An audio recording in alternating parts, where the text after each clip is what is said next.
North Pole and Vice Admiral Richard E. Byrd's accounts. Rear Admiral Richard Evelyn Byrd, Jr. was an American naval officer who specialized in feats of exploration. He was a recipient of the Medal of Honor, the highest honor for valor given by the United States, and was a pioneering American aviator, polar explorer, and organizer of polar logistics. On May 9, 1926, Admiral Byrd took off from the Norwegian Arctic island of Spitzenberg along with his pilot Floyd Bennett in an attempt to be the first to fly to the North Pole.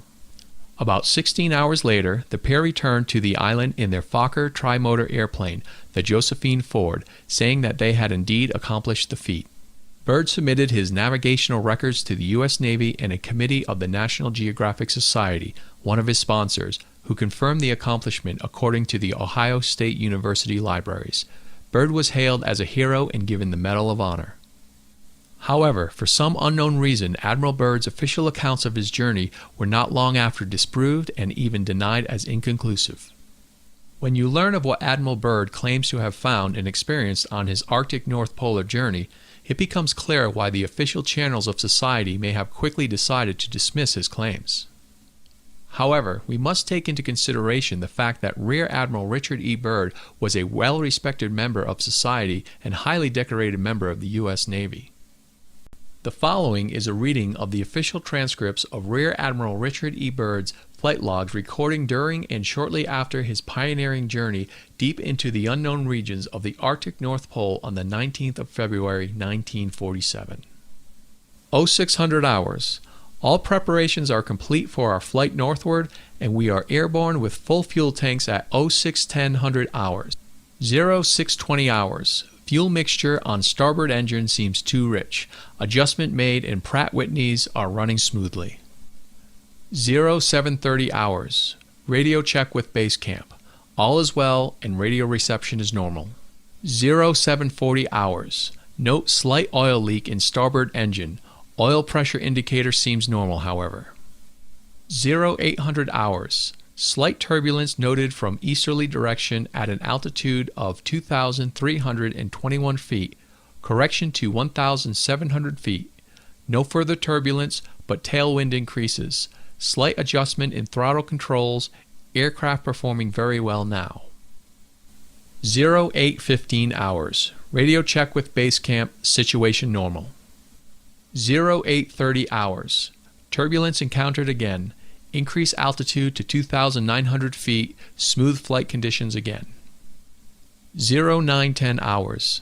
Vast ice and snow below. Note coloration of a yellowish nature and dispersed in a linear pattern. Altering course for better examination of this color pattern below. Note reddish or purple color also. Circle this area 2 full turns and return to assigned compass heading. Position check made again to base camp and relay information concerning colorations in the ice and snow below. 0910 hours. Both magnetic and gyro compasses beginning to gyrate and wobble. We are unable to hold our heading by instrumentation. Take bearing with sun compass, yet all seems well. The controls are seemingly slow to respond and have sluggish quality, but there is no indication of icing. 0915 hours. In the distance is what appears to be mountains. 0949 hours. 29 minutes elapsed flight time from the first sighting of the mountains. It is no illusion. They are mountains and are consisting of a small range that I have never seen before. 0955 hours. Altitude changed to 2,950 feet, encountering strong turbulence again. 1000 hours. We are crossing over the small mountain range and still proceeding northward as best as can be ascertained. Beyond the mountain range is what appears to be a valley with a small river or stream running through the center portion. There should be no green valley below. Something is definitely wrong and abnormal here. We should be over ice and snow. To the port side are great forests growing on the mountain slopes. Our navigation instruments are still spinning. The gyroscope is oscillating back and forth. 1005 hours. I alter altitude to 1,400 feet and execute a sharp turn to better examine the valley below. It is green with either moss or a type of knit grass. The light here seems different. I cannot see the sun anymore. We make another left turn and we spot what seems to be a large animal of some kind below us. It appears to be an elephant. No, it looks more like a mammoth. This is incredible. Yet there it is. Decrease altitude to 1,000 feet and take binoculars to better examine the animal. It is confirmed.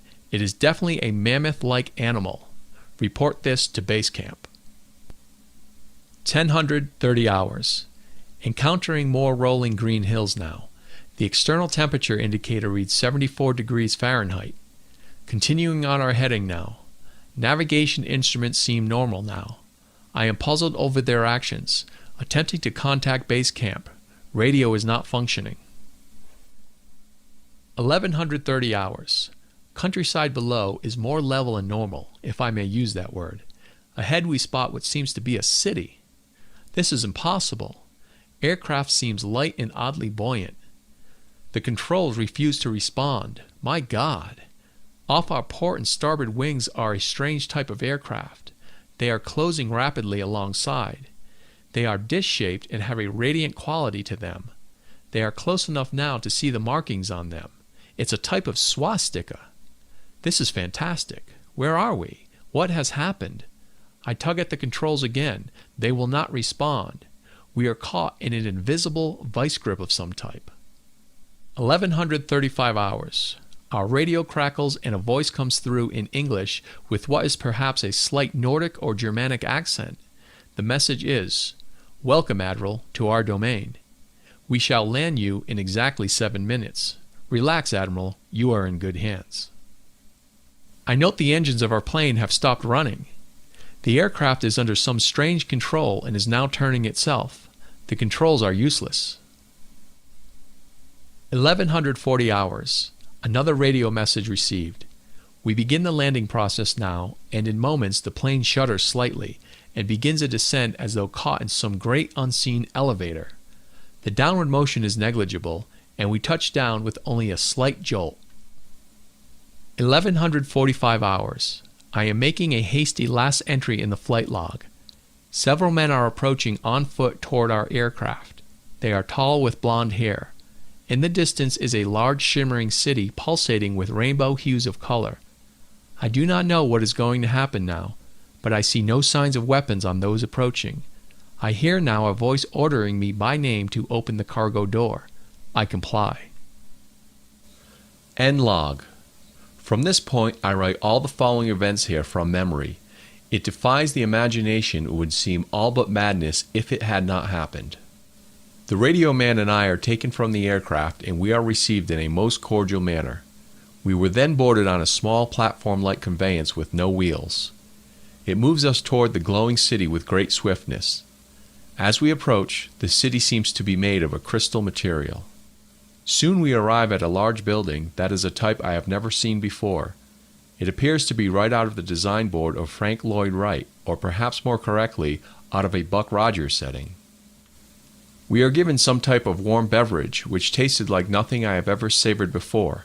It is delicious. After about 10 minutes, 2 of our wondrous-appearing hosts come to our quarters and announce that I am to accompany them. I have no choice but to comply. I leave my radio man behind, and we walk a short distance and enter into what seems to be an elevator.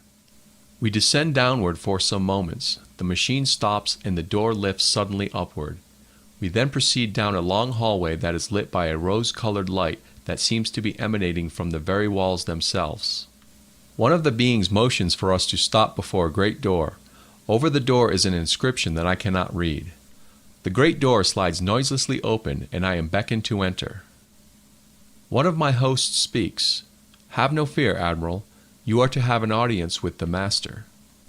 I step inside, and my eyes adjust to the beautiful coloration that seems to be filling the room completely. Then I begin to see my surroundings. What greeted my eyes is the most beautiful sight of an entire existence. It is in fact too beautiful and wondrous to describe. It is exquisite and delicate. I do not think there exists a human term that can describe it in any detail with justice. My thoughts are interrupted in a cordial manner by a warm, rich voice of melodious quality. "I bid you welcome to our domain, Admiral." I see a man with delicate features and with the etching of years upon his face. He is seated at a long table. He motions me to sit down in one of the chairs. After I am seated, he places his fingertips together and smiles. He speaks softly again and conveys the following. We have let you enter here because you are of noble character and well known on the surface world, Admiral. Surface world, I half gasped under my breath. Yes, the Master replies with a smile. You are in the domain of the Arianni, the inner world of Earth. We shall not long delay your mission, and you will be safely escorted back to the surface and for a distance beyond. But now, Admiral, I shall tell you why you have been summoned here. Our interest rightly begins just after your race exploded the first atomic bombs over Hiroshima and Nagasaki, Japan. It was at that alarming time we sent our flying machines, the Flügelrads, to your surface world to investigate what your race had done. That is of course past history now, my dear Admiral, but I must continue on. You see, we have never interfered before in your race's wars and barbarity, but now we must, for you have learned to tamper with a certain power that is not for man, namely, that of atomic energy. Our emissaries have already delivered messages to the powers of your world, and yet they do not heed. Now you have been chosen to be witness here that our world does exist. You see, our culture and science is many thousands of years beyond your race, Admiral. I interrupted, but what does this have to do with me, sir? The Master's eyes seemed to penetrate deeply into my mind, and after studying me for a few moments he replied, Your race has reached the point of no return, for there are those among you who would destroy your very world rather than relinquish their power as they know it. I nodded, and the Master continued, In 1945 and afterward, we tried to contact your race, but our efforts were met with hostility, and our Flügelrads were fired upon. Yes, even pursued with malice and animosity by your fighter planes. So now, I say to you, my son, there is a great storm gathering in your world, a black fury that will not spend itself for many years.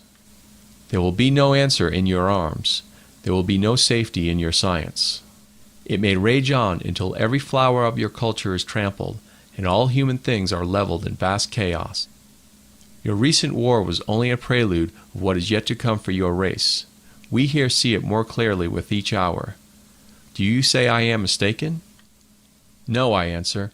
It happened once before. The Dark Ages came and they lasted for more than 500 years. Yes, my son, replied the Master. The Dark Ages that will come now for your race will cover the earth like a pall. But I believe that some of your race will live through the storm. Beyond that, I cannot say. We see at a great distance a new world stirring from the ruins of your race, seeking its lost and legendary treasures, and they will be here, my son, safe in our keeping. When that time arrives, we shall come forward again to help you revive your culture and your race. Perhaps by then, you will have learned the futility of war and its strife, and after that time, certain of your culture and science will be returned for your race to begin anew. You, my son, are to return to the surface world with this message. With these closing words, our meeting seemed at an end. I stood for a moment as in a dream, but yet I knew this was reality, and for some strange reason I bowed slightly, either out of respect or humility, I do not know which. Suddenly, I was again aware that the two beautiful hosts who had brought me here were again at my side. This way, Admiral, mentioned one. I turned once more before leaving and looked back toward the Master. A gentle smile was etched on his delicate and ancient face. Farewell, my son, he spoke. Then he gestured with a lovely, slender hand a motion of peace, and our meeting was truly ended. Quickly, we walked back through the great door of the Master's chamber and once again entered into the elevator. The door slid silently downward, and we were once again going upward. One of my hosts spoke again.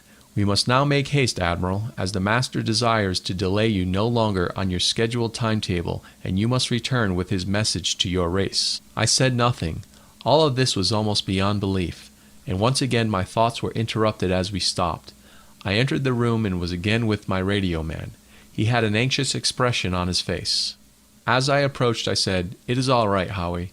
It is all right." The two beings motioned us toward the awaiting conveyance. We boarded and soon arrived back at the aircraft. The engines were idling, and we boarded immediately. The whole atmosphere seemed charged now with a certain air of urgency. After the cargo door was closed, the aircraft was immediately lifted by that unseen force until we reached an altitude of 2,700 feet. Two of the aircraft were alongside for some distance, guiding us on our return way. I must state here, the airspeed indicator registered no reading, yet we were moving along at a very rapid rate. Entry flight log continues. 02:15 hours. A radio message comes through. We are leaving you now, Admiral. Your controls are free. Auf Wiedersehen. We watched for a moment as the Flugelrads disappeared into the pale blue sky. The aircraft suddenly felt as though caught in a sharp downdraft for a moment. We quickly recovered her control. We do not speak for some time. Each man has his thoughts. 02:20 hours. We are again over the vast areas of ice and snow, approximately 27 minutes from base camp. We radio them, they respond. We report all conditions normal. Base camp expresses relief at our re-established contact. 0300 hours. We land smoothly at base camp. I have a mission. End log entries. March 11th, 1947. I have just attended a staff meeting at the Pentagon. I have stated fully my discovery and the message from the Master. All is duly recorded. The President has been advised. I am now detained for several hours. 6 hours, 39 minutes to be exact. I am interviewed by top security forces and a medical team. It was an ordeal. I am placed under strict control via the national security provisions of the United States of America. I am ordered to remain silent in regard to all that I have learned on behalf of humanity. Incredible. I am reminded that I am a military man and I must obey orders. December 30th, 1956. Final entry. I must write this diary in secrecy and obscurity. It concerns my Arctic flight of the 19th day of February in the year of 1947. There comes a time when the rationality of men must fade into insignificance and one must accept the inevitability of the truth. I am not at liberty to disclose the following documentation at this writing. Perhaps it shall never see the light of public scrutiny, but I must do my duty and record here for all to one day read. These last few years elapsed since 1947 have not been kind. I now make my final entry in this singular diary.